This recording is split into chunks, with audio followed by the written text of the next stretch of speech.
Why should really Gen Z or millennials care about smart cities? Well, the biggest opportunity, I would say, and therefore challenge, is that cities are growing. New Zealand is in the process of building its biggest ever transport infrastructure project, that being the City Rail Link. Singapore isn't just a city, it's a fully connected smart hub.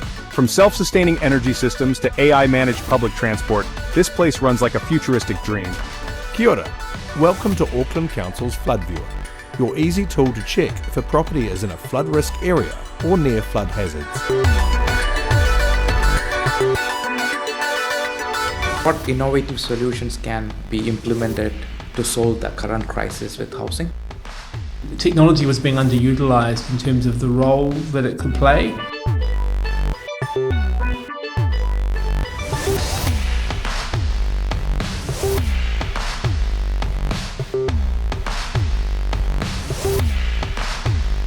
What if your next job was created by a city, not by a company? Do you know how governments are using AI? And could smart cities be the key to solving housing crisis? On today's nlsa podcast, we are joined by Mark Thomas, a global city strategist helping governments and businesses to shape the future of urban living. He is known for turning ambitious urban ideas into real-world results. Let's get into how cities are changing and what it really meant for you. Let's welcome Mark Thomas. Kia ora, Mark. Welcome to nlsa Podcast. It's been an honor to bring you into nlsa Podcast. You have been one of the top 50 leaders in the smart city ecosystem. It's been a great journey for you. Before you even start our going to deep dive into our conversation, can you give us a little bit intro on your adventurous journey into smart cities? Kia ora. Thank you. Look, it's good to be here with you and good to be talking about this topic. It's an important topic for New Zealand. We need to keep giving it attention. My journey began in a unlikely place. I was an elected member of part of the Auckland Council. Awesome. When the super city was established in 2010. So I was deputy chair of one of the local boards in Auckland. That's one of the second tier parts of the council responsible for the local areas. And I had the economic development portfolio. Okay. So I worked with our business associations. And as a consequence, I was on the council committee in this area. And that started a relationship with Singapore. We had Singapore very interested in the amalgamation. And although they were interested in us, what I became soon aware of was what they were doing with technology. So Singapore in the industry is called the Smart Nation. Yeah. Partly because they've been prioritizing technology to benefit citizens for many years. And so we became aware of that. And that really started our business focus on the way that technology could be part of the solutions that we were delivering for cities. Out of all these different portfolios and the job world we have, how did you decide to go into smart city? I think the opportunity to make more progress was the key issue for me. And the context, I suppose, was that I was an elected member of the council. It was a part-time role. I had a business consulting job as well. And what we were clear of is that technology was being underutilized in terms of the role that it could play. It's often been a part, of course, of the infrastructure, the hard infrastructure. But what I mean by technology, we'll talk some more about, of course, is other smart practices, other smart ways that you can make a difference for cities. And this was not yet really a big focus area, certainly for Auckland. Auckland, of course, was amalgamating, so had lots of that hard infrastructure work to do. Yeah. But more of the citizen engagement smart stuff was yet to come. And I think I just saw the opportunity based apart on what I was seeing that Singapore had done. And so that was really the catalyst for me to relocate to Singapore. Okay. Really to study it, to learn, to develop, and to reestablish the business in the smart cities area. That's awesome. I just want to start with another question. What makes a city smart? What's it different from traditional cities? I think typically we think of cities as being entities that deliver things to citizens. Many citizens will have frustrations with that. The key difference is the idea of smart cities delivering them with citizens, so more in a partnership. And I appreciate that probably sounds like a bit of a hackneyed phrase, but that I think summarizes it, because although technology is a key part of it, it's really about the mindset change, because what technology enables, and we can talk about the social tools, for example, it enables much greater engagement and delivery directly to customers and to citizens, because I think most people, for example, don't really know how a city works. So people complain, for example, about the transport congestion, or if their rubbish is not picked up one day. Yeah.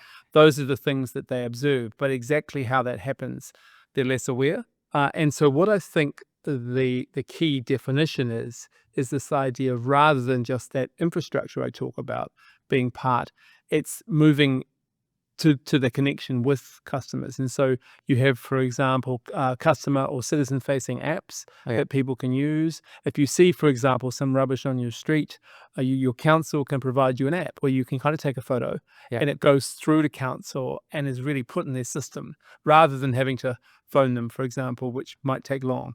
So that's an example, I think, of a service, if you can notice that, then it being delivered more with the citizen. In that case, it actually requires the citizen to kind of be engaged in a different way. Oh, okay. So it sounds like the infusion of technology with the traditional approach makes a city smart. Is that correct? Look, I think the key idea with being smart, of course, is using technology in a way that I've described, having apps people can access. It's also about being smarter with data. Cities collect a lot of information from us. They collect traffic movements, for example. They collect water usage. Oh, yeah. And so what we now want to be able to do with tools such as AI is triage, that is to say, analyze that data much more effectively. So those are the technical examples. But other smart practices are, for example, letting citizens take more of a role in terms of their streetscape. So what some cities have done, in fact, even in Auckland, what they've done here is that they've given citizens the responsibility for managing local community centres, local town halls, say in distant, perhaps rural areas. So that's not necessarily involving technology, but rather than, say, for example, the council having dozens and dozens of these distant kind of old town halls not really being serviced, if the community thinks it's a need, then what sometimes cities are doing is really gifting or maybe selling at a peppercorn the asset back so the community can run it. So that's an example of a smart practice, which is also a little bit part of the smart city idea. So it's really quite a big philosophical change, of which technology is certainly at the heart, but it's a lot more than just technology. All right.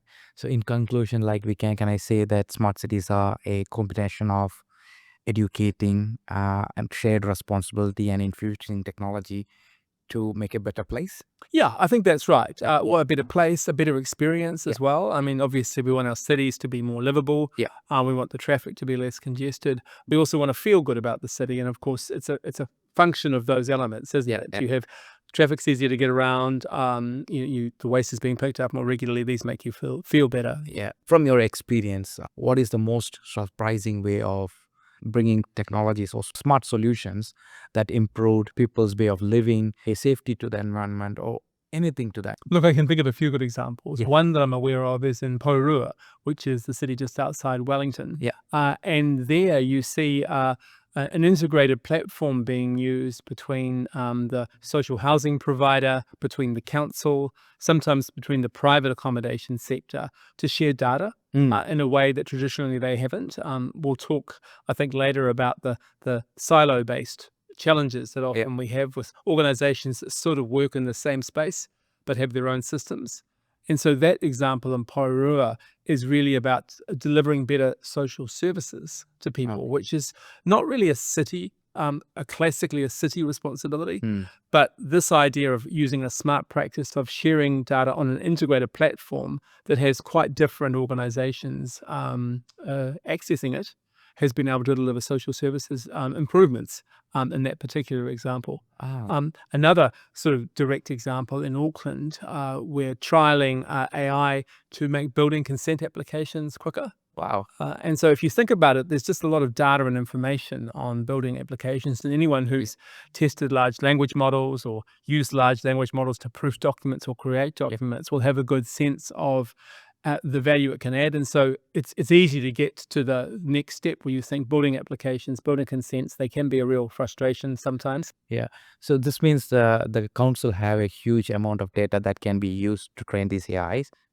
So that will really help to build a specific model that helps to build these kind of documents, right? Look, I mean, that's a good point, because in some cases you're having effectively utilization of the environment, because, as you know, large language models pull from everywhere. Yeah. And in larger organizations, of course, they are actually developing their own forms of large language models. Okay. And in some environments, such as councils, for example, and indeed private companies, of course, they want to manage just, I suppose, the intellectual property.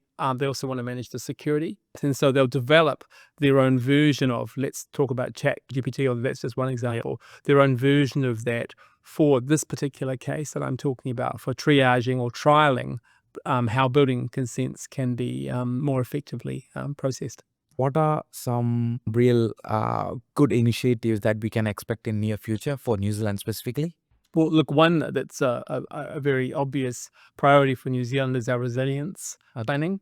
We're obviously a country that suffers from a significant amount of different kinds of challenges, environmental challenges, for example, weather challenges. And so if we think about the crises we've had in recent times, the Auckland floods, Cyclone Gabrielle and others, what that's built actually locally is an investment in the different monitoring, for example, and also assessing risk.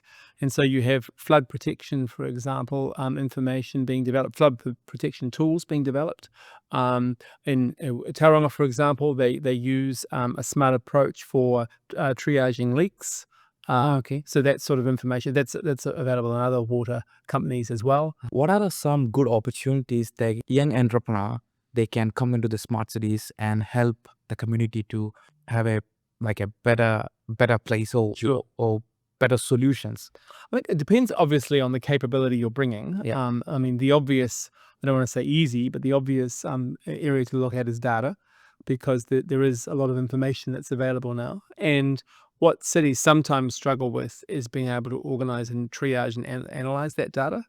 And so there's a lot of tools now, again, sensors, software applications that allow entrepreneurs to think about opportunities. And what comes to mind is a company called Movin. And they started in about 2018. Really is a sort of data transport technology company looking at the opportunity to help address this issue of construction traffic and the potential impact we all know that, say, big construction sites in a city can have on how easy it is to get around. So if you could imagine there's a big construction underway, there's obviously trucks and lorries that are shipping material to the site. Yeah. So what Movin saw the opportunity to do was to help provide some data and information from the existing transport network sources about traffic flows, just to help the construction companies plan those deliveries to better optimize both the efficiency for the company, but also to try and minimize the construction impact on the surrounding roads. So that was a couple of guys who sort of saw the opportunity in 2018 and have now developed significantly, have a big team now and are operating in different countries. Oh, that's So awesome. so that was driven, I suppose, by them both obviously being literate with data, and then focusing on the city problem. I mean, that's what we've done in our business too. Transport's a challenge everywhere, lots of opportunities. Yeah. So I think the opportunity for entrepreneurs really is driven by their capability, their passions, and then what opportunities they see or create too. Because you can create solutions as well. That's true. It's good thought process and good initiatives that makes a difference to the world itself. I mean, specifically for Auckland, that's good to see these kind of changes happening. There are two other big examples in New Zealand, in Christchurch and in Wellington. Yeah. Christchurch, of course, famously, I think, in New Zealand terms, of course, had the earthquakes. Yeah. And as a consequence, that's been a catalyst for them. They already had a good, smart practice within their councils. In fact, one of the leaders in New Zealand in this area. And they've really developed speciality and expertise in terms of resilience planning, both for fires and also really as part of building in greater sense of warning about tremors and the potential risk of any future earthquakes. Oh, so you're saying like Christchurch is the most prepared state in New Zealand? Well, look, I don't know anyone's done the assessment of everywhere, but I think you certainly would have a look at what they've done. Yeah. And I think that they're generally considered in New Zealand one of the best practice examples of resilience planning. As a person, which city do you consider as like the smartest one? Look, that's a bit like picking a favorite child, I think, isn't it? When you're in the cities game, I think you can have favorites. But what you want to do is honestly assess the merits, for example, of different locations. And I mean, I grew up in provincial New Zealand, in fact, actually on a small farm, just outside a city in the central North Island. So there are lots of different assets and attributes, I think, that people perhaps coming from outside New Zealand can look to explore. There are obviously what are called agglomeration benefits of cities. That's when you have multiple different people doing lots of different economic things in a small place. But that's quite different. I mean, we're seeing also entrepreneurs use some of New Zealand's great open spaces to do very smart, sustainable practices too. Yeah, example, we've got high country farming, leading sustainable practices. So I think it's really more that first question is, what's your capability? What's your passion? Don't just go to Auckland, Wellington, Christchurch, or Dunedin, or any of our other cities. Yeah. Look first really at those earlier elements, I think, to then decide. It sounds like there are a lot of different type of skills that's required to be efficient in this industry. Specifically for people like you have gained a lot of knowledge which is not from the textbooks, right? So I'm just curious to know, let's say I want to be in a smart city ecosystem. I want to bring value to smart city ecosystem. So what are some key skills do you think as a person are required to be in this space? Well, look, I think you have to be motivated to help solve city problems, and that can be small problems. So the first thing to say is focus on what the opportunity is, and then what's your motivation, what are your skills. Aligned to that, I suppose, is the need to upskill and to build capabilities. And just online learning platforms such as Coursera and others regularly have free-to-access courses around smart and sustainable planning. The critical value that smart can also bring is in terms of more sustainable and more circular cities. So that's a training mechanism people can use. If you decide you like that, you can do a master's in smart cities management through Ziggurat University. That's a relationship the Smart Cities Council has as well. So I suppose my answer to your question is twofold. Firstly, it's really around the opportunity that motivates you and your capabilities. What's happening with Wellington? It seems like there are a lot of changes happening to Wellington. Can you give us some insight on that? Sure. The headlines we hear about cities are often more on the downside, right? We tend to get the news reports on the negative. But look, there's been some very positive news happening in Wellington too. I mean, more recently in their transport technology area. So they've got a smart cities unit within their council that have just been looking at, again, using sensors in a way to both improve how it is that they get information that improves transport in Wellington. That builds actually on a legacy of work in that general area in what's called the digital twin space. So that's another sort of smart city jargon term. And that just is this idea of digital twin? modeling virtually how a city looks. Oh, I think this is similar to Singapore had something similar. They do, yes. They've been one of the early developers of this. And in fact, when I was in Singapore, one of the universities has what's called an urban lab, where you can go and plug and play with. It's a virtual model of the city. It can be expressed in lots of different ways. So it can be, for example, a visual picture of what you can't see in a city. So that's to say it can look at the underground infrastructure, that's a horizontal and vertical infrastructure that you can't always see. Lots of assets in the jargon there. And what a virtual twin can do is reveal that for anyone who wants to access, because a constant challenge for the different people who work in that space, that is to say the water providers, the energy providers, the transport providers, never mind the private construction people, is to get both good insights, but then also help their planning. Oh, that's great. So you are able to, like, officials can able to see in real time how the city looks like in a virtual world? Correct. Yes, Like a metaverse for the Wellington. a little bit like a metaverse. Yes, it is. Yeah. And actually, again, if you Googled that, Sean O'Dane is the manager at Wellington City Council who's led a lot of that work. And if you anyone Googles Smart Wellington or Digital Twin Wellington, they'll be able to see some of those images, perhaps from some of Sean or his colleagues' talks. Oh, that's interesting. So is it government still started using it? At this stage it's implemented, or is it a project? Well, I know Minister Judith Collins is the Minister for Digitising Government. And I know that she has certainly spent time looking at what New South Wales has done. The New South Wales state government, and of course New South Wales is bigger than New Zealand. Yeah. They've invested very significantly in digital twin infrastructure, and my sense is that she's certainly looking at that. And I suppose the relative priority that the opportunity there exists. We really want this a bit like a library, so the information's shared, and so it's really, again, much more like my earlier comment about the big opportunity we have for New Zealand to make more progress with smart cities and towns generally, and that's the government to sort of working out what its role in this is, not to have to run things, but to sort of perhaps create a set of excellence. A digital twin would be a good specific example of an opportunity, I think, for the government to say, well, we think we have a leadership role to partner with local government New Zealand or whoever the organizations are to make more progress. Smart cities often address challenges with housing crisis. From your perspective, what innovative solutions can be implemented to solve the current crisis with housing? Sure.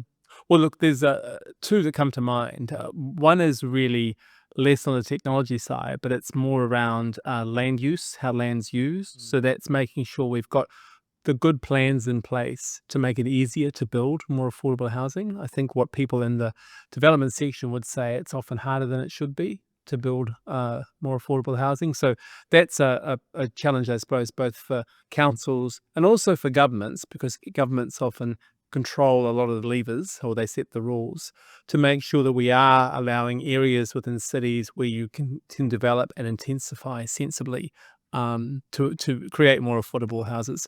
On the technology side, the construction is a key opportunity too. I mean, materials costs are a big driver of house price costs. Yeah. And so this idea of modular construction, so it's a different way of building the fabrication for some homes.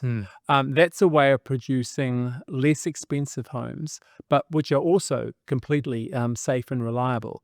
I think it's got perhaps a sense that maybe a modular house, it's not like a wooden house or a concrete house or a brick house. It's a different form of housing, but it's completely a form of housing that can be attractive and livable. And it's one of these sometimes challenges that these new forms of doing something have to overcome, where we have, again, a legacy of a particular type of housing. I think that's changing. I mean, particularly if you look at Christchurch, where, of course, they had post the earthquake, a huge housing development, and in other growth parts of New Zealand, Tauranga, and obviously Auckland, you are seeing more of this different type of form. But modular housing is a big opportunity, I think, that we still have to do more work That's in. interesting. When you say modular homes, it's like depends on the needs we can actually build. Oh, sorry. Like It's really the construction format for the material. So it's a modular format, like a production line format of the slabs that are used. Kind of reusable. Well, it could certainly the construction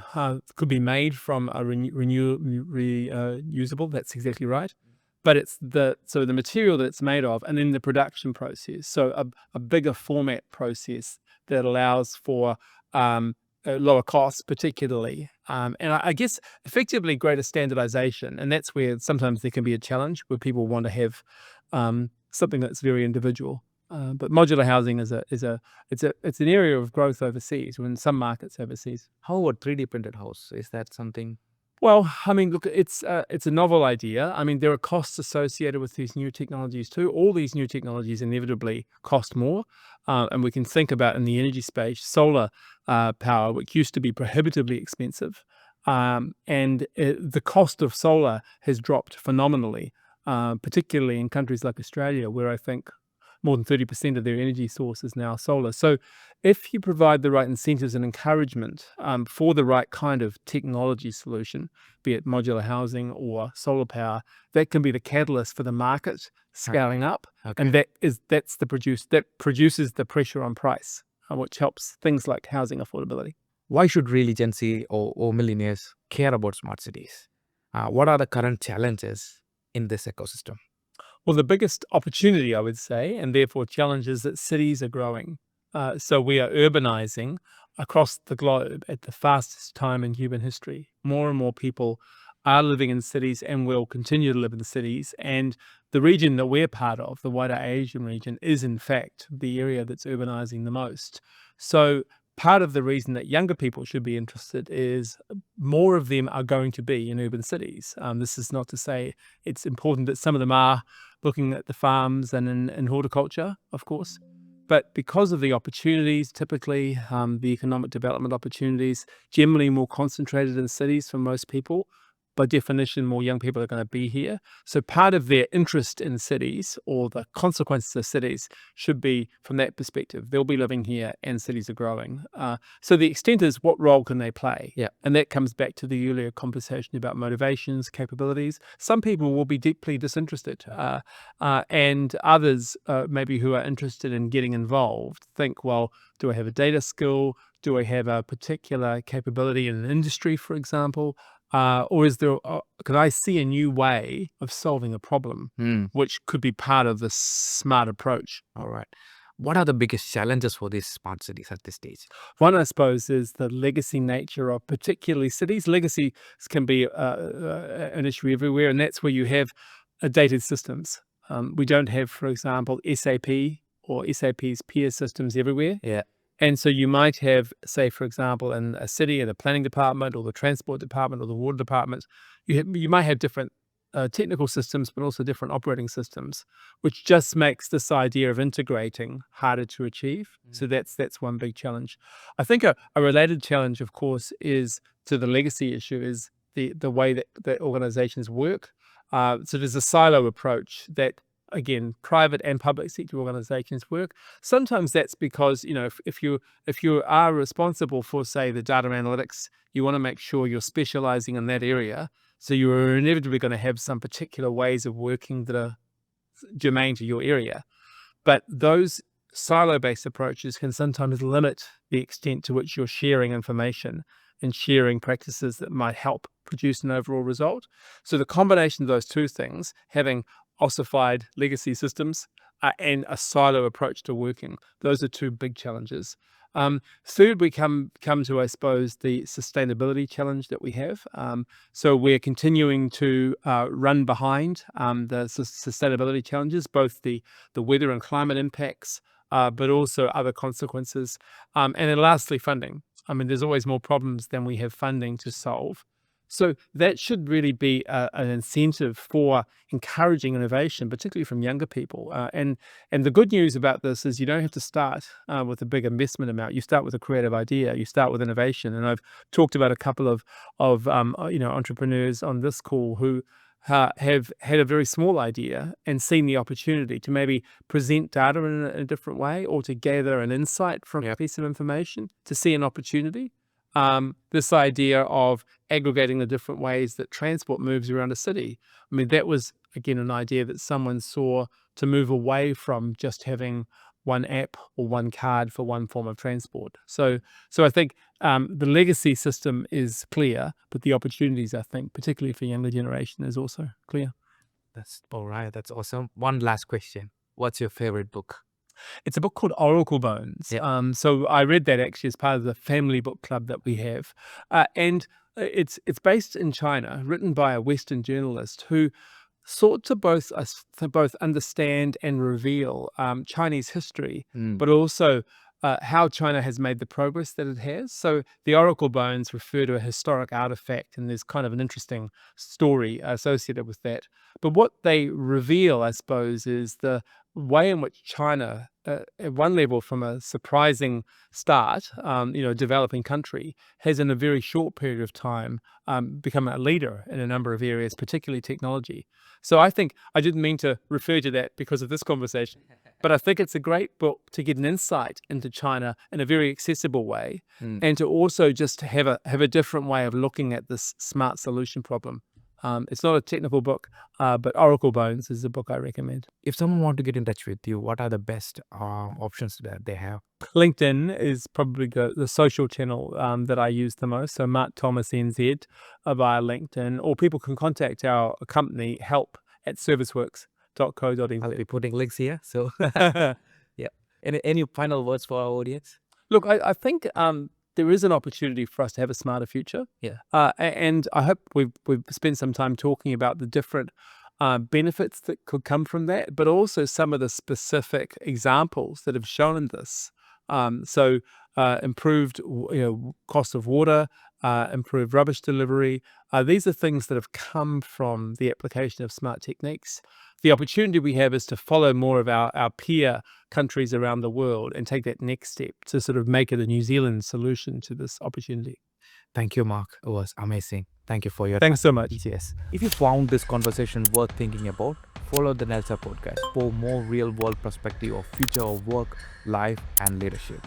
Don't forget to hit that bell icon and subscribe to nlsa podcast to hear stories of yesterday for a better tomorrow. Signing off, this is your host, Anuvindh.